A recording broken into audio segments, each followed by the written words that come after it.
নবীজির সঠিক বয়স কত, শুধু এই বিষয়টা জানলে আপনি অবাক হয়ে যাবেন। আমরা অনেকেই বিষয়টা জানি না। জিবরাইল আলাইহিস সালাতু ওয়াস সালাম একবার নবীকে জিজ্ঞেস করলেন, ইয়া রাসূলুল্লাহ, আপনার সঠিক বয়সটা কত একটু বলেন তো। নবীজি বলছে, আমার বয়সের কথা থাক, পরে বলি, আগে তোমার বয়সটা কত একটু বলো। জিবরাইল আলাইহিস সালাতু ওয়াস সালাম তিনি বলছেন, ইয়া রাসূলুল্লাহ, সঠিক করে আন্দাজ আমি বলতে পারবো না, নির্ধারিত করে বলতে পারবো না যে আমার বয়সটা কত, তবে একটা ঘটনা যদি আপনাকে আমি বলি তাহলে আপনি আন্দাজ করে নিতে পারবেন যে আমার বয়সটা কত।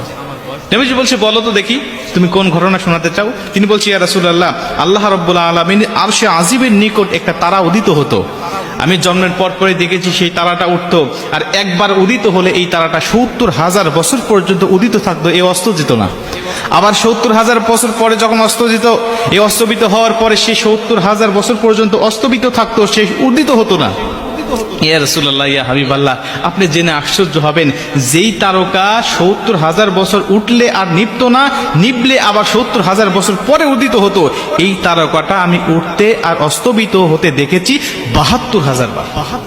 আমরা অনেকেই এই ঘটনা শুনলে পরে অবাক হয়ে যেতাম, আরে তাহলে এত বয়স তার, জিবরাইল আলাইহিস সালাতু ওয়াস সালামের এত বয়স, যে ৭০,০০০ বছর পর যেই তারকা উদিত হয়, আবার ৭০,০০০ বছর পরে যেই তারকা অস্তবিত যায়, এই তারকা নাকি উদিত হতে আর অস্তবিত যেতে সে দেখেছে ৭২,০০০ বার। তাহলে কত লক্ষ হাজার বছর বয়স তার।